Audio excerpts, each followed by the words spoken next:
So why did my brother just buy a TD42 Patrol? Rolling through the city in that matte black whip. You already know I'm in that matte black fit. Yeah, I might just hit it when you pass that shit, cause that's that shit you love. Rolling through the city in that matte black whip. You already know I'm in that matte black fit.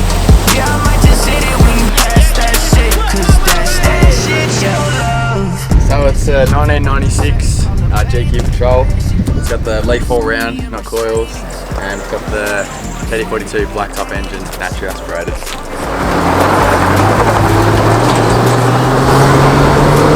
So I just got the Cooper 285/75 R16, the ST Maxes. They're on the 16-inch dynamic Sunraiser rims with the -13 offset. I'm running no lift on this Patrol just because that's how I bought it. Just got stock leaf springs in it. Still goes alright for what it is, and there's still enough room to clear the 33-inch tyres. The tray does sit high considering there's no lift. There's spaces under the mounts that put it up about 3 or 4 inches.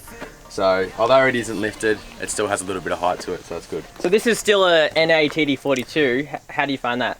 Yeah, so it's the NA blacktop. Because it is the blacktop, it's got the lighter internals, so it sort of helps it, you know, get a little bit higher in the rev range and goes a bit better than what a naturally aspirated silver top was. For the driving I do, you know, it's just, I don't go that far, don't do that many Ks, so for around on the dirt and whenever I want to go bush and that, it's fine because the diesel provides the low down torque you need in between like your grand and sort of 2 grand. So there's plenty of torque down low. On the hills, it's, you know, it's nothing to brag about, it doesn't do that well, but it still does them, you just have to go a bit slower. So how would it compare to say like a TB45 Patrol in terms of power? Yeah, so as you'd probably expect between the petrol and the diesel, I find that the petrols have a lot more up and go in the top end. They rev out a lot more, like this doesn't get past 3 grand, or I can't really get it to go that far past it. But when it comes to down low, taking off, these do pretty well in that, like you can cruise around at sort of 1400 RPM, that sort of range, and then the power's there pretty much when you need it. Even compared to like the 4.2 petrols in the GQs, I find these go a lot better. They might not rev out as hard, and you might never be able to put them on the limiter, but I reckon they're better all around. So this is your first car. Why Patrol? Well, my family, we've had Patrols for quite a long time. Started out with an old GQ wagon, petrol. My dad's always had the GQ utes with the leaf with petrols in them, and we've moved on to the GU now. It's got the 4.5 as well. So we've always had Patrols in the family, so sort of grown up with them, I suppose, so a bit biased in that way. Heard so many comments from people on just how strong the driveline is on these compared to a lot of other cars, and just the capability that you sort of get out of the box with these, like, it's sort of unmatched really. Well, it's definitely for the price. I mean, yeah. To get an equivalent this in what, a Toyota or something. Oh, well, for like a 75 series ute, which is leaf all round and that, this isn't like a great condition GQ, but something similar, I reckon for a 75, you'd probably be paying at least 10 grand. The other thing that I really like about the Patrols is honestly just the look of them. Like the front grille setup here, that all the Patrols seem to sort of carry through them with the lights on the outside and the V-shapes of the grille. Yeah, I just love the front end look of it. Yeah, I've only done a few little things that, I don't know, sort of help it look better with just the spotties and the bonnet protector, who did a video on, but that's been holding up pretty well. Yeah, just the overall look of the car, the stance of the car. Yeah, I just really like how they look. So you're 18, and I see a lot of young guys like you going out, buying Patrols, Land Cruisers. Why? What's the draw? I reckon it's just, like, it might sound a bit cringy or whatever, but I honestly just think that people love the way 4-wheel drives look. Like, they look tough, obviously, and that's what you sort of make them. You want to make your 4-wheel drive look tough. Little things like even just being able to go away with your mates, camping's like 4-wheel drive and anything like that. And I mean, you need a 4-wheel drive to do that. You can't go buying your Falcons and your Commodores and doing that sort of thing. So yeah, I think that, yeah, 4-wheel drives are just more appealing. And in terms of like insurance, this costs a lot less than having to try and get a sports car? Yeah, exactly. Well, and another point too, well, for where I live anyway, and I know people around me would probably agree, I like to drive something big that I know if I'm going to hit a kangaroo or whatever, it's just going to bounce off. I don't want a Falcon that I'm going to stress that I'm going to bash to pieces when I hit a kangaroo and all of a sudden it's a write-off. So Liam's had about 6 months on his license without a car because you were waiting for the right one to come around. So what is the best method when looking for a second-hand 4-wheel drive? Like, what do you do? I think one of the main things is, like, don't buy the first car that you look at, despite the fact being that's what I did. I got my license and then didn't get a car for you know, 6 months after it until I got this. There were so many cars that I looked at and thought, oh, that'd be grouse, but I've got the money, I could buy it. It was never anything that I like really wanted. And then this popped up and it was sort of like the timing was right sort of thing. It happened to be very luckily 5 minutes down the road, and it was just a small lad. Owner was like an older bloke, not that old, but you know, wasn't a young pea plater like me. So I sort of trusted the fact that it hadn't been absolutely thrashed. It does have 500,000 Ks on it, and like a lot of people would get scared by that and sort of think, oh, you know, it's on its way out, that sort of thing. But the fact that it's naturally aspirated, I had faith in it. I've known of engines like this to do well into the millions. And for the price I paid for as well, $6,000, I thought I was getting a pretty good deal on the car itself. There was a lot of interest in the car on the ad when I first saw it. So the fact that it was so close and easy to get to, I sort of went down there and had a look, and it was just everything that I wanted. Other thing is too, with buying your first car, especially if you're going to obviously private sales. I know someone that's very well mechanically minded, similar to say Mechanic Dan, and he came down and gave the car a good look over, and we gave all the important points a good check to make sure that it, you know, didn't have any serious problems or anything like that. Yeah, there was no leaks, next to absolutely no blow by. Yeah, so it was just sort of the right car for the price, and it was what I wanted, and so yeah, I couldn't really go wrong with getting it. So what's your most favourite thing about this car?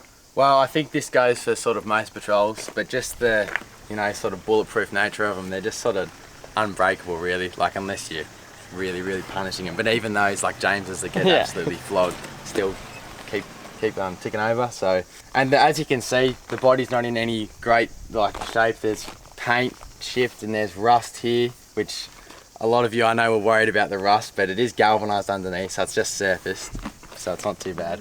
I'll do something about it a bit later, but yeah, just, you know, taking it to places and not worrying about scratching it up and things breaking. It's just like, I have a lot of faith in this car and like to get me where I need to and for things not to go wrong with it, and so that's what I sort of like about it most. Alright, so this might be hard, but what's the least favourite thing about this car? On this car in particular, it would have to be the leaf springs. Obviously when you compare it to coils, they're not like this. For what they are, leafs, they still do everything you want it to. Yeah, you don't have the greatest flex out there, which is pretty much the only real downside. But I don't do hardcore off-roading, like anything really major, so for me it's fine. It's not a huge worry. Other thing I suppose with the leafs is the leaf hangers on the bottom of the axles. They can sort of be like a drag point, like an anchor point. Shovels. Yeah, they can get caught up when you're going through like rutted out tracks. Coils would definitely be nice. Because these springs are the factory springs and because they're 24 years old, they're pretty soft. So the ride is actually pretty good, but like it's slightly sagged on the driver's side because they are that old, and as soon as you put like 150, 200 kilos in the back, these leafs already start flattening out, and 500 kilos plus on there, they pretty much start to go flat and then invert just about. So that's because these leaves are old, but that's the least favourite point of this car, the leaves. So then what future modifications would you be wanting to do with this car? Well, one of the first ones I want to do is suspension replacement. I want to put a 2-inch lift in it with new springs and new shocks and some greasable shackles, all that sort of good stuff, because yeah, as I said before, these springs have pretty much had it. There's a bit of a sag on the driver's side, so yeah, definitely want to do that. Other modifications, I want to get a set of scrubbies to side rails, just because I like the look of them, and also for, you know, practicality in terms of going off-road and having something to protect the sills. In terms of like long-term modifications, I'd possibly look into maybe turboing the engine. I don't know, it's one of those things where you sort of, with a car that's got this many Ks, although I still trust it in the state it's in, once I put a turbo on it, I don't know if I'd be as confident. So it'd pretty much just come down to, you know, if I really plan to keep the car long term. But until then, I think that the naturally aspirated would sort of does me for what I need to do. In relation to the engine as well, I wouldn't mind an exhaust. I wasn't sure whether to hold off till if I do get a turbo and then put 3-inch straight through. Yeah, I'm not sure if the 3-inch straight throughs go very well in the NAs. I haven't really heard of too many people that have done it before because of, I don't know, loss of back pressure or something like that. So if anything, I might just cut out a couple mufflers or something like that. That could be a potential video if one of you, if you guys want to see that, maybe we'll chop the mufflers out, see what it sounds like. Other than that though, there's not a heap. Only thing is, with the tray that's on the back, it's a factory sort of tray. It does sit very wide on the car, so It might not look like it in film, but it pokes out like a good 300mm from the side of the car. So my mirrors, I can see obviously beside me, but I can't see behind me. So if I were to ever put a canopy setup on at the back, I wouldn't be able to see behind me, only out to the side, just because these don't have enough you know, length to them out to the side. So yeah, potentially a thinner tray would probably be good as well. Interior wise, I've seen a lot of Patrols like James's, they've got the 2 bucket seats as opposed to mine has a bench seat. And so I'd like to put a second bucket seat in and then have the center console. So that's something I'm gonna have to look into to see if it'll all fit up in that. I think if I were to get all that stuff sort of done, there wouldn't be much left for me to do. So yeah, that's pretty much all the ideas I got at the moment. So if you had to get rid of this car or you crashed it or whatever, what would you get next? I think the upgrade would probably be to a GU. Whether it's a ute or a wagon, I don't know, but I feel like I'd definitely be getting coils. That's for sure. Just with the TD42 and the GUs, the stronger internals, being factory turbo, probably being a little bit stronger, and you know, hopefully a bit more go to it as well. And even I suppose the other thing possibly coil GQ, coil cab ute potentially. As for now, I can see myself holding onto this car for at least a few years, so I worry about the next step when it comes to it. So that's Liam's TD42 ute. If you enjoyed this episode, be sure to give it a like, get subscribed, and we'll see you guys in the next episode.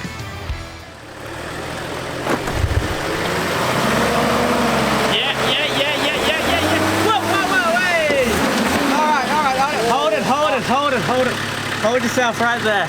Fuck me. Hold yourself right there. Wait, can you get the winch out? There you go.